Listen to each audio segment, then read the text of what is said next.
طالبانو ورونو ترمیزی باندې په متأخره زمانه کې چې چا شرح کړي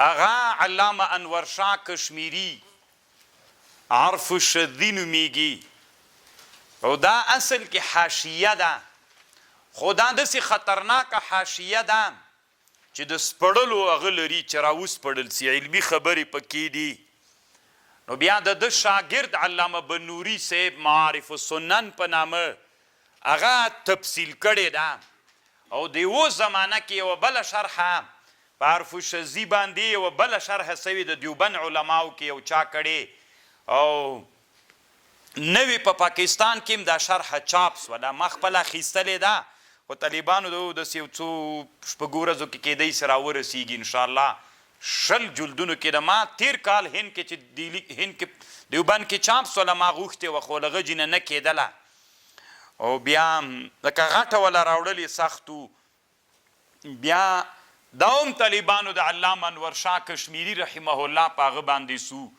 او یوه ډیره خوندوره شرحه چې د هند په علماو کې چا په هغه باندې کړې وه څه ورته وایي په ترمیزي باندې هغه کوکب الدري د علامه رشید احمد گنگوهي صاحب شرحه ده بیا هسې تاسې ته ویم چې بیا به ما ته وایي چې کومه شرحه تاسې په وایي تاسو خو به چېرته د درس ترمیزي نه ما سره بیخي شته ده نه طالبانو زه بیخي کتابخانه کې پښتو کتاب نه پرېږدمه چې د ما کومه خاصه کتابخانه د کتابونو ده ولې موږ ټول عمر په عربیت تېر کړی بیا پښتو ته یې موږ څه ضرورت ده صحیح ده ښې شرحې جوړې کړي الله دې د هغوی په عمرونو کې برکت واچوي خو طالبانو ورونو معارف السنن یو کوکب الدري 2 سبا ته بیا کوکب الدري درته راوړم او بل طالبانو ورونو دا په هند کې یو سړی تېر سوی غیر مقلد ده په ترمیزي شرحه کړې طالبانو غیر مقلدیت په خپل ځای پرېږده خو بخاري ته ډېر خدمت کوي ترمیزي ته ډېر خدمت کړی ده تحفة الاحوزي نومیږي اگر چې په احنافو ډېر لګیږي بیخي ډېر بمبار پکې یا بمبار خپل کار د طالبانو یې سره موږ کار نه لرو دا د علماو عادت ته د زمانې هر وخت کې علما یو په بل لګیږي او یوه شرحه ابن عربي جوړه کړې عارضة الاحوزي ورته وایي مشهوره شرحه د کله به هغه درته راوړم او الله مفتي فرید صاحب چې جوړه کړې کومه شرحه ده طالبانو ټوله له معارف السنن نه راخیستل سوي د زه وایم ضرورت بیخي شته ده نه ورته سړي سره چې معارف السنن د بنوري وي خو بیا هم که هغه سړی تلخیص غواړي هغه بیا د معارف السنن تلخیص ده د الله مفتي فرید سے منهاج السنن خو بنا بر هر تقدیر طالبانو علامه بنوري صاحب د علامه انور شاه کشمیری رحمه الله شاګردو او دغه علامه بنوري چې و طالبانو ورونو درس الشيخ رحمه الله كتب الصرف والنحو في مكتبة ببلدة کابل افغانستان دلته طالبانو هغه پاتې سوی ده په زمانه د امیر حبیب الله خان کې ومن اشهر من انتفع به في هذه الفرصه دلته مدرس پاتې سوی دا کابل طالبانو دا د چټي کابل نه ده ښه دا هغه کابل ده چې بنوري صاحب دلته استاذ پاتې سوی ده الشیخ عبدالله ابن خیر الله البشاوري کوم ښه مولا د پېښور تېر سوی هغه زمانه کې دلته د سره کابل کې وو دلته طالبانو فی مکتب فی بلدة کابل طالبانو مکتب ټکی ګوره ذکر کوي او دلته بیا علامه بنوري رحمه الله په افغانستان کې د کومو علماو بیا شاګرد تېر سوی ده یو لغه علماو عبدالقدیر اللمغاني الافغاني قاضي المحکمة الرافعة في جلال آباد من بلاد الافغانستان والشیخ محمد صالح دیته د کیلغو میا صاحب ویلې د کیلغو میا صاحب په جلابات کې سپینګیري علما اوس هم پیژني چې نوم یې ورته یاد کې دا له ده سره شاګرد پاتې سوی د علامه بنوري صاحب په جلابات کې وخت تېر کړی وغیرهما وکان له ذوق خاص فی الادب العربي نو ډېر تمرکز به د موږ طالبانو په معارف السنن د بنوري باندې وي انشاءالله بسم الله الرحمن الرحیم طالبانو ورونو تاسې یوه خبره له ما سره واورئ خبره داسې چل ده کل امر ذی بال لم یبدأ فیه بحمد الله داسې لفظ هم راغلی په حدیث کې کل امر ذی بال لا یبدأ فیه باسم الله راغلی کل امر ذی بال لا یبدأ فیه بذکر الله لفظم راغلی ده. اول خدا د طالبانو ورونو چې په دې حدیث ډیر جنجال د محدثین علماو وی چې دا حدیث ضعیف حدیث ده. صحیح خبره ده د طالبانو چې دا حدیث کې بعضې علماوی بیخي اصل نه لري، بعضې صحیح بلی، بعضې څنګه بلی، بعضې څنګه. په دې حدیث مستقل کتابونه جوړ سوي دي. علامه شمس الدین سخاوي یو عالم تیر سوی د ابن حجر شاگرده، بلوغ الآمال فی فتح المتعال په حدیث د کل ذی امر، فتح المتعال فی حدیث کل ذی امر بال، په دغه عنوان باندې امام سخاوي و رساله جوړه کړې، یو کتاب یې جوړ کړی الاجوبة المرضیه فيما سئل عنه السخاوي فی الاحادیث النبویه. په دې کتاب کې په دې حدیث ډیر تمرکز کړی. زه به تاسې ته حاصل داسې وایم، علما وایي د حدیث د کل امر ذی بالین دا مرتبه د حسن نه ټیټیږي. حسن حدیث ته طالبانو ورونو یعنی قابل د حجتیت ده، دا حدیث قابلیت د حجتیت لري، دا داسې یو حدیث د حجت ده. نو چې حجت سو دلته اوس علما را جګ سوي دي. بیا په الحمدلله کې وایي څوک الحمدلله کې دا ابتدا اضافي ده او په بسم الله کې د ابتدای حقیقي ده و فلان ده و فلان ده و فلان ده. علامه انور شاه کشمیری رحمه الله وی دا خبرې ټولې صحیح نه دي. دلته درې الفاظ راغلي، بحمد الله، بذکر الله، باسم الله. دا اصل کې طالبانو بذکر الله ټول ده. دا مختلف الفاظ چې راغلي طالبانو د دې ټول مطلب دا ده چې د الله یو مجلس ته چې شروع کو د الله په ذکر شروع کا. اتی که ذکر په د حمد په لفظ ذکر کوي، که په اسم د الله ذکر کوي، که په یو بل لفظ باندې ذکر کوي، هیڅ دې ته ضرورت نشته ده ان هناک حقیقی و هنا اضافی، هیڅ ضرورت نشته. یوه ابتدا مقصد ده چې د الله هر یو نیک کار ته د الله په نوم شروع کا. اتی د الله په نوم دی که په بسم الله دی شروع کم خلاص سو، ځکه اصل کې مقصد ذکر الله ده. ذکر د الله که بسم الله وکم ذکر د الله راغی، که څوک یې وکړي که الحمدلله وکم ذکر د الله راغی. نو علامه انور شاه کشمیری رحمه الله عرف الشذی کې لیکلی دي چې دا ټول غفلتونه دي، تکلفات دي. چاته چې قواعد د پند علم حدیثو معلومي نه نو غوی دا اضافي سول، او دا یو هم نه اضافي ده نه حقیقي ده، بس یوه شروع الله در نه غواړي چې د الله په نوم یو که ذاتي که په الحمدلله کوي، که بسم الله کوي، که کوم بل ذکر باندې کوي. دا مختلف الفاظ چې راغلي د دې رجع دې ته چې د الله په ذکر باندې څوک شروع کا. دا خبر طالبانو ورونو علامه انور شاه کشمیری رحمه الله عرف الشذی کې کړي. علامه محمد یوسف بن نوری رحمه الله دلته معارف السنن کې طالبانو ورونو دا خبر تایید کړي ده او مختار یې ګرځولې ده. او اصل کې په دې مسئله باندې ښه بحث طالبانو متقدمین علماو کې امام سبکیم کړی ده په طبقات شافعیه الکبرا کې، هلته مغه ډېر ښه بحث په دې مسئله باندې کړی ده. دا یوه خبره شوله. او بله مسئله طالبانو ورونو دلته دا ده چې بسم الله د شعر په کتاب کې راوړل څنګه ده.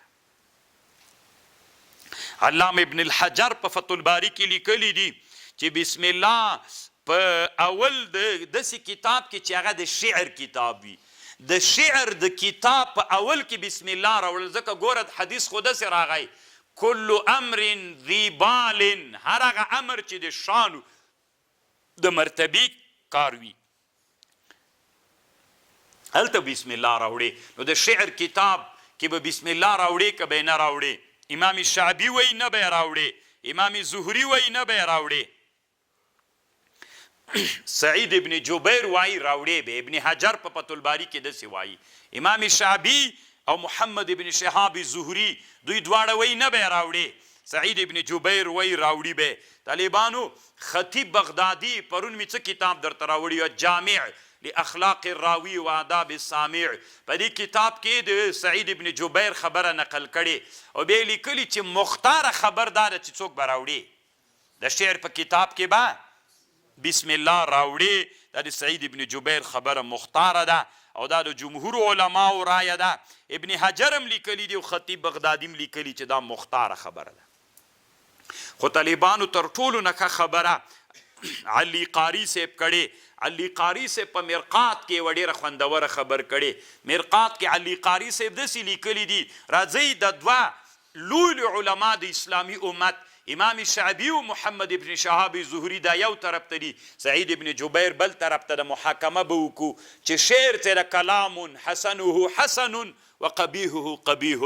که داسې شعر و چې ښه شعر و د اسلام و د دینو د وطنو د شهیدانو د جهاد و د رسول الله ستاینه پکې ولا دا ښه شعر دی دې کتاب کې اول څوک راوړه. که داسې شعر و چې اپلتې وي د ښځو د هلکانو د فحشاو د منکراتو شعرونه ول طالبانو د دې کتاب په اول کې ځکه دا زیبال سو نه.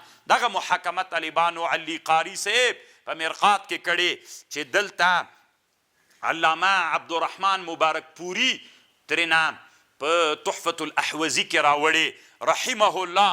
طالبانو ما مخکې تاسې ته ویلي ول هسې په یوه خبر به بیا پوه کم. علماوي علامه عبدالفتاح ابو غده یو کتاب جوړ کړی رسالة المسترشدین نومیږي. په دې کتاب کې لیکلي دي وی چې کله تاسې د علماو نومونه واورېدل رحمه الله ورسره وایه ځکه دا دعا ده وایي وی چې تا دعا دا دعا دې چې ورته وکړه دا دعا مړو ته رسیږي که نه رسیږي د اهل سنتو مذهب ده چې دعا ور ورسېده ستي خوشحاله سي چې دا څوک دا ورځ ما ته دعا کوي ستي ورته ویل کېږي چې دا پلانکای د تا ته دعا کوي نو دغه روح د تا د روح سره د ملګرتیا سبب ګرځېږي. بیا چې ملګری څوک چې شناخت نه لري یو ورځ سلام ورلېږدم اخر ته شناخت پیدا کېږي که نه په دې ستي د تا او د هغه په منځ کې روحي ملاقات پیدا سو چې روحي ملاقات پیدا سو دا سبب د زیادت علم ګرځېږي. طالبان ما په خبر پوه شولی تی به دا پرېږده یا دا بخیلیانې دا شاپي ده دا حنبلي ده دا مقلد ده دا پرېږده طالبانو. الله د اسلامي امت علما تیر کړي دي اسلامي امت ته خدمت کړی طالبانو چې نوم یې راغی عبدالرحمن مبارک فوري رحمه الله. نو طالبانو دا سبب د زیادت دی چا ګرځېږي دا بخیلیانې پرېږدئ طالبانو ورونو چې دا داسې ویلې واغسې ویلې ټول د دنیا علما تیر سوي دي.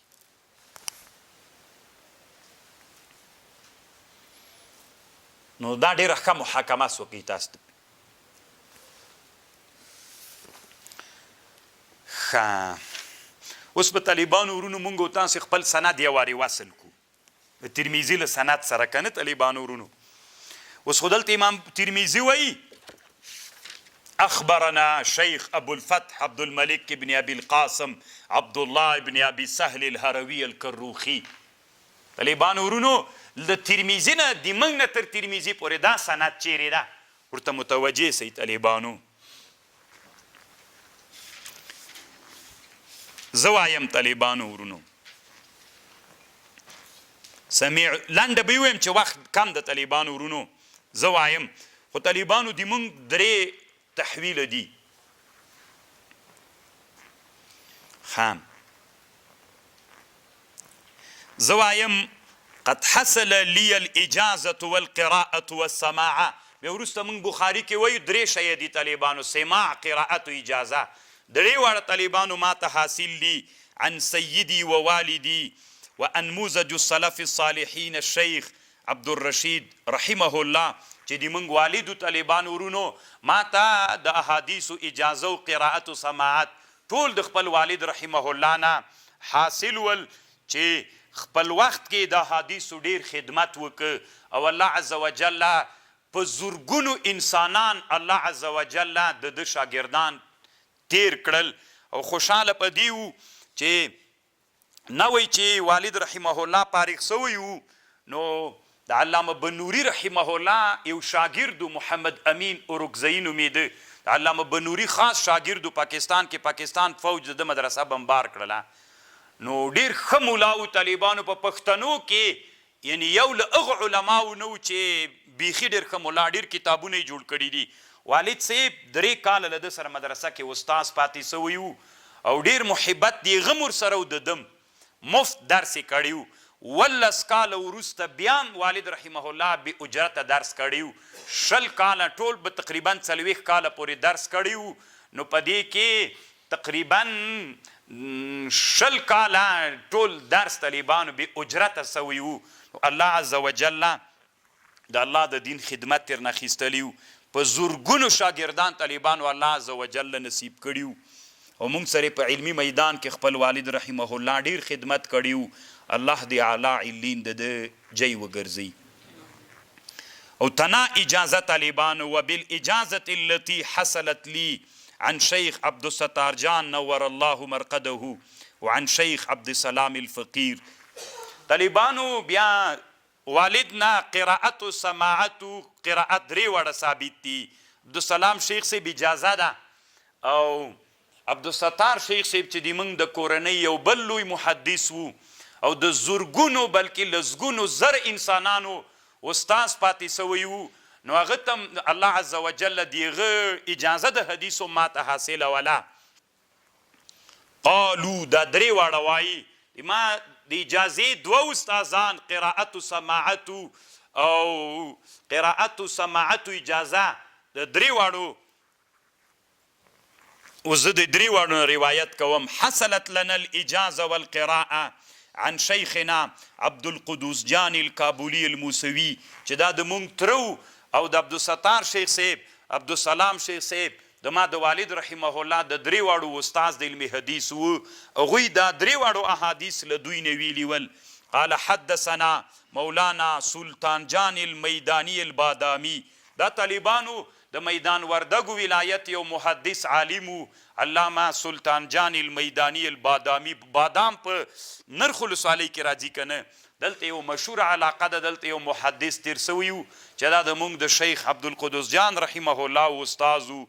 قال حدثنا محدث الكبير مولانا نصير الدين الغرغشتوي المجددي النقشبندي چې دا بیا دې ته د پښتنو شاه ولی الله ویلې په پاکستان کې تیر سوی نصير الدين الغرغشتوي چې دا بیا د شیخ صاحب عبدالقدوس جان شیخ صاحب لدنه د سلطان جان سے په واسطه حدیث اوریدلیو راسنیم بیا اجازه ورته حاصله ولا.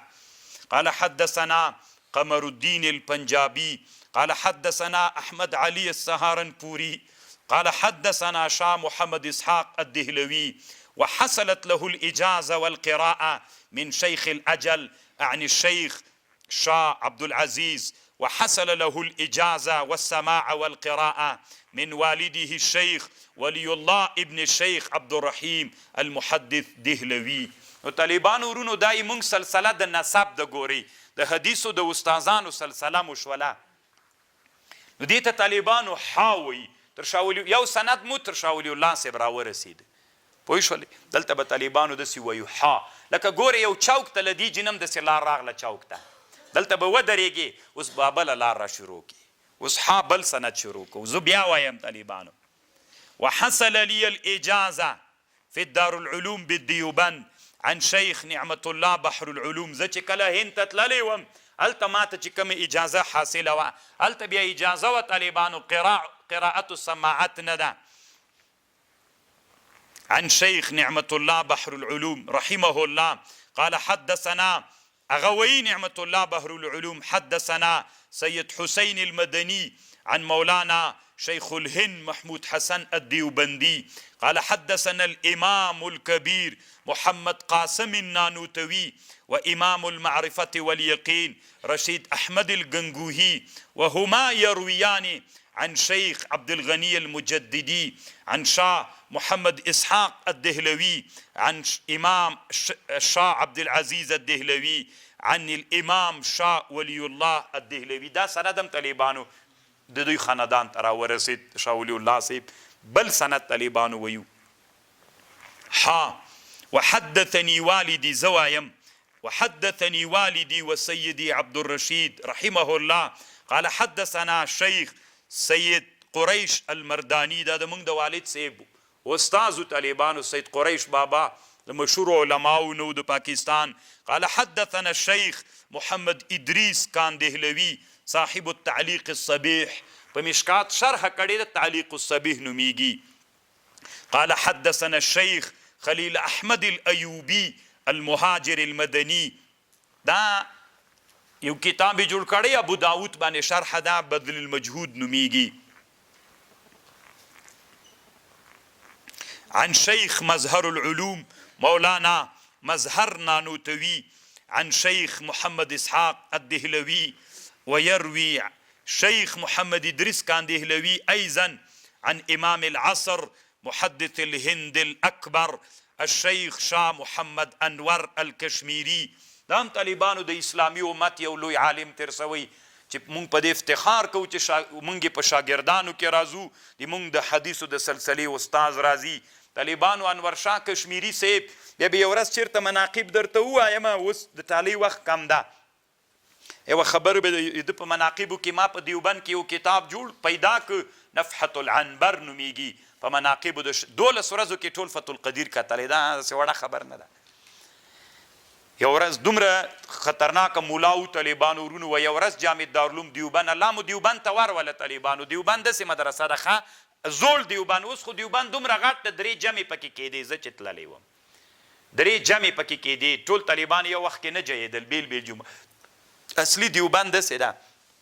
داسې کوټې دي 3 منزله داسې دي.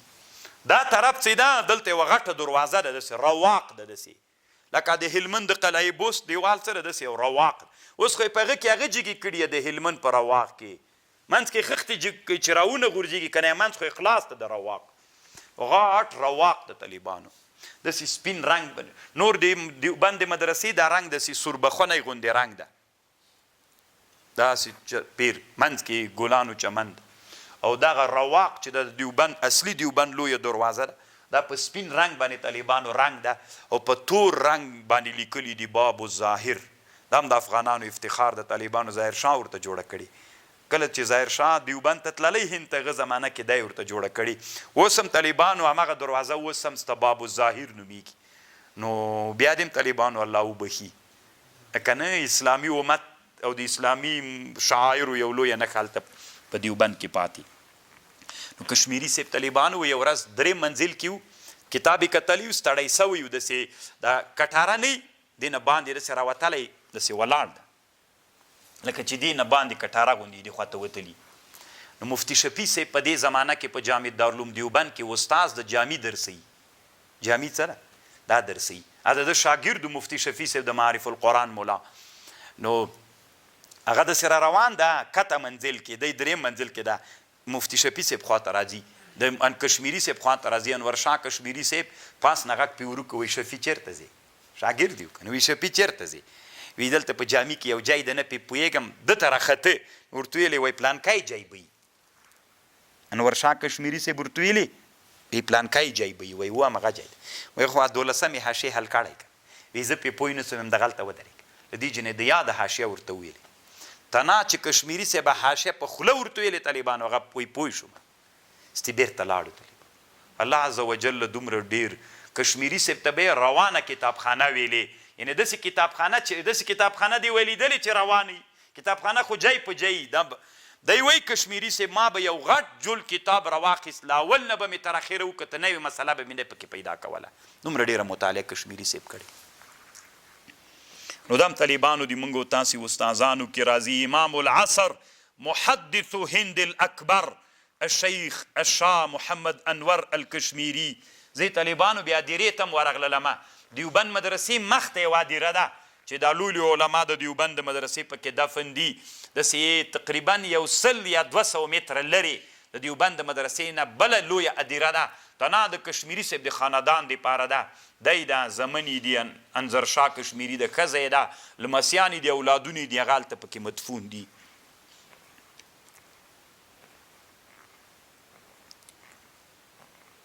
عن عالم الرباني شيخ الإسلام شبير أحمد العثماني وهما يرويان عن الشيخ جداد فتح الملهم مولاد طالبان شبير أحمد عثماني وهما يرويان عن الشيخ محمود حسن الديوبندي عن شيخ محمد قاسم النانوتوي چې اصلي بانی د جامع دارالعلوم دیوبند ده چې جامع دارالعلوم دیوبند د جوړه کړي عن شيخ عبد الغني عن محمد إسحاق الدهلوي عن شيخ شاه عبد العزيز عن شيخ ولي الله درې وړه سندونه طالبانو شاه ولی الله ته راورسېدل دا چوک سو د دې جنه طالبانو دا درې وړه وزتي په یوه لاره ځي.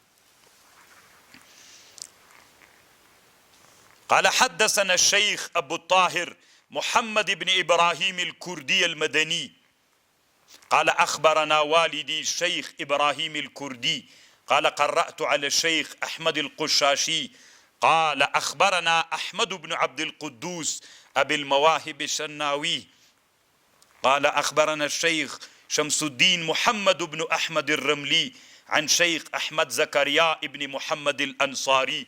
دا طالبانو د بخاري او لوی شارح ده یوه شرح په بخاري باندې جوړه کړې ده هغه نومیږي څه ورته وایي تحفة القاري. قال قرأت على الشيخ الحافظ أبي الفضل أمير المؤمنين شهاب الدين أحمد بن علي بن الحجر عسقلاني. دم طالبانو يمونږ د حدیثو د سلسلې استاذ د ابن حجر عن إبراهيم أحمد التنوخي عن أبي عباس أحمد بن أبي طالب الحجاري عن سراج حسين بن المبارك الزبيدي عن أبي الوقت عبد الأول ابن عيسى ابن شعيب السجزي الهروي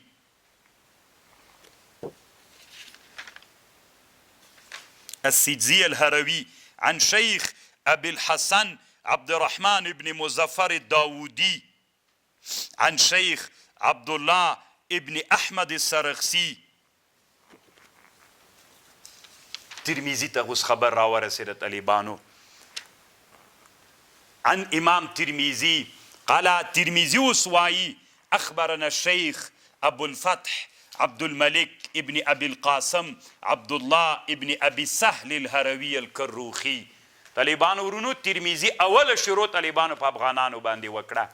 امام ابي سهل الهروي الكروخي نو دا د خپل عصر د علم لوی مرکز تیر سوی. الله عز وجل وسم طالبانو د هرات علما د ټول افغانستان علماو سره فرق لري چې الله عز وجل هغه علماو کې الله د دین په اصول باندې ډیر برابر کړي. الله دې همداسې لري. کروخ تروخ طالبانو التشارحین لیکي یوه قریه ده وایي اوس خو کروخ یوه ولسوالۍ ده ډېر ښه طرف هم د بادغیس طرف ته یوه ولسوالۍ پرته ده الکروخي. طالبانو ورونو یو ټکي تم فکر وي عرب څه ول هغوی کې عادت دا و چې نسبت به قبیلو ته کوو. عجمو کې عادت دا و چې هغوی به نسبت وطنونو ته کوو. قتیبه ابن سعید بغلانی چاته نسبت ده؟ امام بخاری چاته نسبت؟ مکی ابن ابراهیم بلخی چاته نسبت ده؟ امام ترمذی بلدو ته نسبت ده. د عربو نسبت طالبانو قبیلو ته. عبد الرحمن ابن صخر ابو هريره الدوسي کنه عمر ابن الخطاب العدوي القرشي. طالبانو دوی به نسبتونه چاته کول؟ عربو قبیلو ته کول. نو دوی موږ ته هغه د نسبتونه طالبانو کروخ ته راغی هرات ته بلدو ته. في العشر الأول من ذي الحجة سنة 47 و500 بمكة شرفها الله. وأنا أسمع قال أخبرنا القاضي الزاهد أبو عامر محمود بن قاسم ابن محمد الأزدي رحمه الله قراءة عليه وأنا أسمع في ربيع الأول من سنة 82 و400. قال الكروخي وأخبرنا الشيخ أبو النصر عبد العزيز بن محمد بن علي بن إبراهيم الترياقي. دا ترياقم پاگه کی ویکالی دا تور توائی پا هرات کے. والشيخ أبو بكر أحمد بن عبد الصمد ابن أبي الفضل ابن أبي حامد الغورجي. غورجم طالبانو په هرات کې جای ده. هرات طالبانو زکات هرات د خراسان د امپراتورۍ پایتخت تیر سوی. بلخ، هرات، نیشاپور، مرو رحمهم الله قراءة عليهما وأنا أسمع في ربيع الآخر من سنة 81 و400. قالوا أخبرنا أبو محمد عبد الجبار بن محمد بن عبد الله بن أبي جراح الجراحي المروزي المرزباني قراءة عليه د مروزي طالبانو چې دا مروه ورته وي دا هم د خراسان پایتخت تېر سوی چې اوس د ترکمنستان په حدودو کې ده. انا اخبرنا ابو العباس محمد بن احمد بن محبوب ابن فضيل المحبوبي المروزي فاقر به الشيخ الثقه. دا مرزبان وی دیقان ته وی طالبانو ورونو. قال اخبرنا ابو عيسى محمد بن عيسى ابن ثورة ابن موسى الترمذي الحافظ. بس طالبانو په ترمذي باندې به ودرو بیا به نور خبرې پاسې کوست چې خاصه باب ته ودرېدلو.